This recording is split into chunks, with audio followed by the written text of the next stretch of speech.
नमस्कार दोस्तों, मैं कोमल शर्मा स्पिरिचुअल वाणी में आपका स्वागत करती हूँ। तो आज मैं आपको करवा चौथ की कथा तथा गणेश जी की कथा का श्रवण कराने जा रही हूँ। हर एक त्यौहार की मानने के पीछे एक ठोस वजह और कहानी होती है।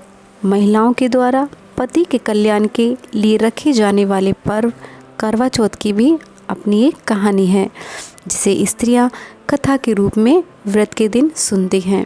वैसे तो करवा चौथ की कई कहानियां हैं, परंतु सबका मूल एक ही है। कहा जाता है कि करवा चौथ के दिन व्रत का कथा का पढ़ना और सुनना काफ़ी महत्वपूर्ण होता है।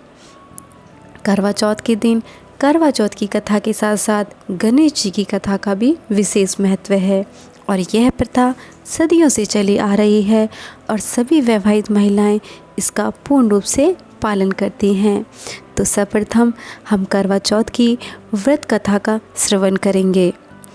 कार्तिक कृष्ण पक्ष की चतुर्थी को करवा चौथ कहते हैं। इसमें गणेश जी का पूजन करके उन्हें पूजन दान से प्रसन्न किया जाता है। इसका विधान चैत की चतुर्थी में लिख दिया है, परंतु यह विशेषता है कि इसमें गेहूं का करवा भर के पूजन किया जाता है और वैवाहिक लड़कियों के यहाँ चीनी के करवे पीहर से भेजे जाते हैं तथा इसमें निम्नलिखित कहानी चंद्रोदय में अर्घ देकर व्रत खोला जाता है। तो आइए सुनते हैं करवा चौथ की व्रत कथा। एक साहूकार के 7 बेटे और एक लड़की थी। सेठानी के सहित उसकी बहुएं और बेटी ने करवा चौथ का व्रत रखा था। रात्रि को साहूकार के लड़के भोजन करने लगे तो उन्होंने अपनी बहन से भोजन के लिए कहा। इस पर बहन ने जवाब दिया, भाई अभी चाँद नहीं निकला है, उसके निकलने पर अर्घ्य देकर भोजन करूँगी।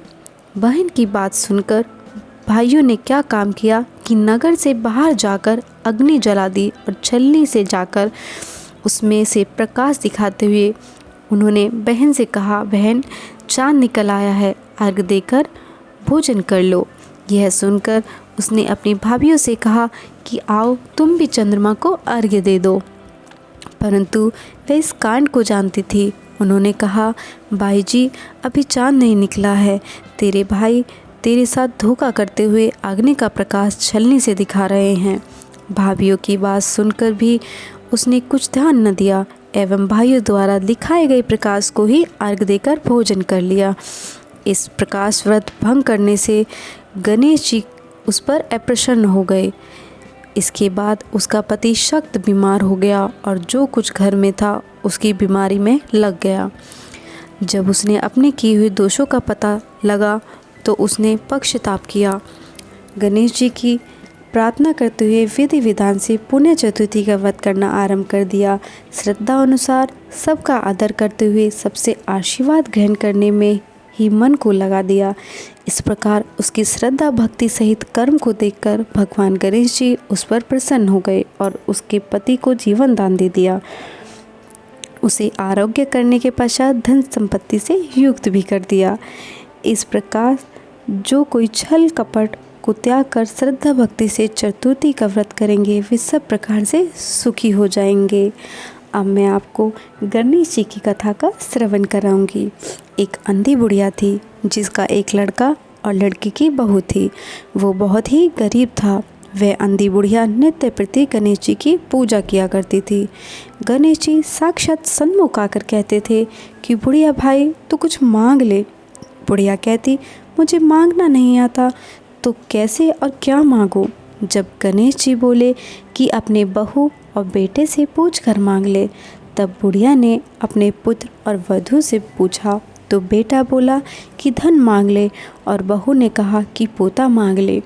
तब बुढ़िया ने सोचा कि बेटा यह तो अपने अपने मतलब की बातें कर रहे हैं। अतः इस बुढ़िया ने पड़ोसियों से पूछा तो पड़ोसियों ने कहा कि बुढ़िया तेरी थोड़ी सी जिंदगी है, क्यों मांगे धन और पोता, तू तो केवल अपने नेत्र मांग ले, जिससे तेरी शेष जिंदगी सुख से व्यतीत हो जाएगी। उस बुढ़िया ने बेटे तथा बहू तथा पड़ोसियों की बातें सुनकर घर में जाकर सोचा, जिसमें बेटा बहू और मेरा सबका ही भला हो वह भी मांग लूँ और अपने मतलब की चीज़ भी मांग लूँ। जब दूसरे दिन श्री गणेश जी आए और बोले, बोल बुढ़िया, क्या मांगती है? हमारा वचन है, जो तू मांगेगी सो ही पाएगी। गणेश जी के वचन सुनकर बुढ़िया बोली, हे गणराज, यदि आप मुझ पर प्रसन्न हैं तो मुझे 9 करोड़ की माया दे, निरोगी काया दे, अमर सुहाग दें, आँखों में प्रकाश दें, नाती पोते दें और समस्त परिवार को सुख दें और अंत में मोक्ष दें। बुढ़िया की बात सुनकर गणेश जी बोले, बुढ़िया माँ, तूने तो मुझे ठग लिया। खैर, जो कुछ तूने मांग लिया वह सभी तुझे मिलेगा। खैर, यूँ कहकर गणेश जी अंतर्ध्यान हो गए। हे गणेश जी, जैसे बुढ़िया मांगे अनुसार आपने सब कुछ दिया, वैसे ही सबको देना और हमको भी देने की कृपा करना। गणेश भगवान की जय हो, गणेश भगवान की जय हो। यदि आपको मेरी कथा पसंद आई हो तो कमेंट बॉक्स में गणेश भगवान की जय अवश्य लिखिएगा।